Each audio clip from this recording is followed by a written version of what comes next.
Super Mario Bros. Wonder is already my favourite 2D Mario game ever made. I don't need to beat around the bushes about it, it is just incredible. One of the finest platformers I've ever played. Not the best, but one of— Let's just get to the fucking point.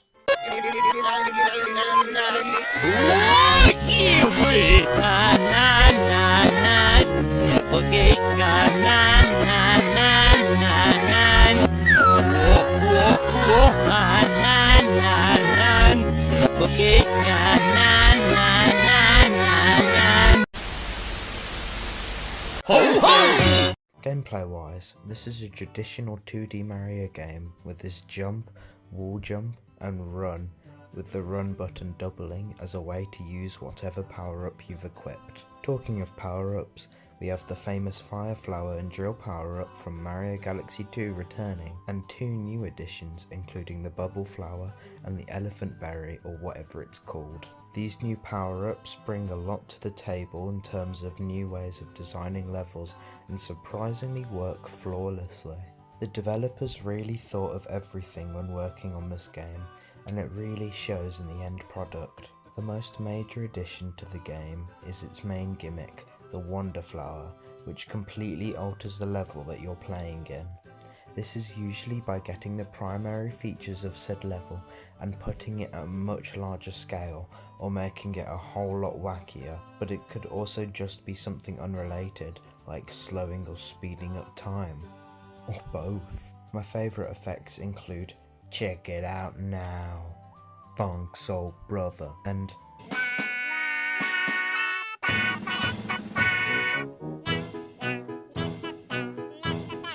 oh boy, I didn't mention this fellow too long ago, did I? This also introduces one of the main collectibles to the game, Wonder Seeds. You earn 2 per level, one for finishing the Wonder Flower segment and one for finishing the level. This does often vary depending on the level, but that's the basic structure. One major differentiation from previous New Super Mario titles is this game feels very different in terms of handling, being more in the spirit of earlier titles like Mario 3 and World, but still undeniably stands out in comparison to all games surrounding it. Artistically, this is another reason why this title stands out so much above the rest, as it's definitely one of the best looking Mario games ever. Odd, unique character designs and lively, colourful, ambitious environments make each of the 8 worlds across the game and the characters within it feel very alive. This perfectly summarises the massive change this game symbolises and its massive juxtaposition to this lifeless shell of a game. I'm very satisfied with the look of this game, and I hope that Nintendo continues on this direction for the famous plumber, as it's truly a fantastic and creative visual look in comparison to literally any Nintendo game in the last 10 years. It amazes me how they made such an incredible looking game while still sticking to the grid-based design that all previous 2D Mario games follow. In terms of the game's music, there are some wonderful tracks in this game, each perfectly reflecting their respective levels. This being a level-to-level game though means there are quite a lot of levels that share tracks with others, but they're spread out enough so it doesn't feel as repetitive as they get in the new Super Mario Bros. Games. Oh, and it would be a sin for me to forget to mention the music-based levels like Dumbass Booze and the Singing Piranha Plants.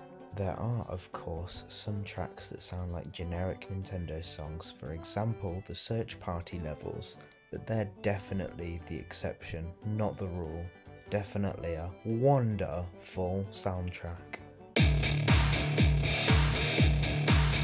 Once you've gotten through all 6 main worlds, you go back to the Petal Islands to battle through a few final levels within Bowser's in Bowser. After finishing these levels, you finally confront the final boss. Hold up, I forgot to mention the bosses.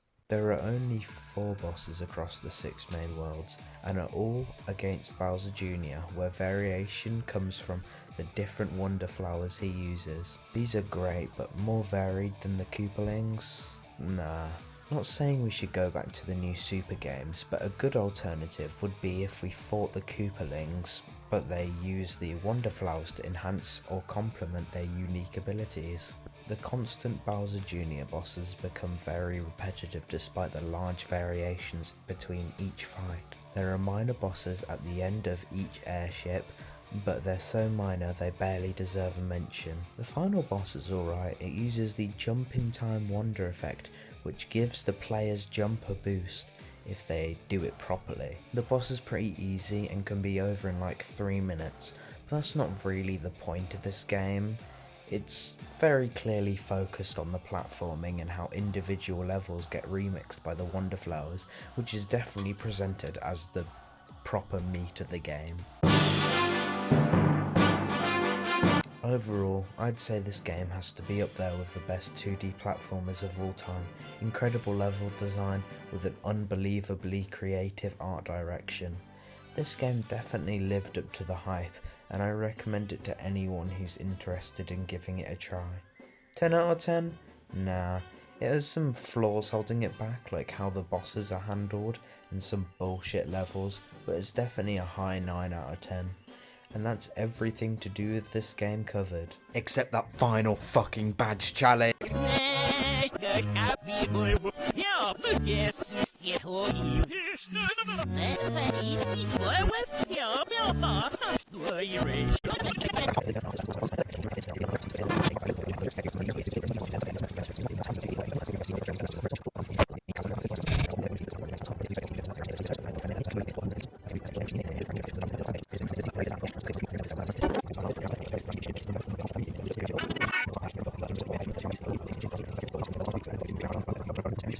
Ho ho!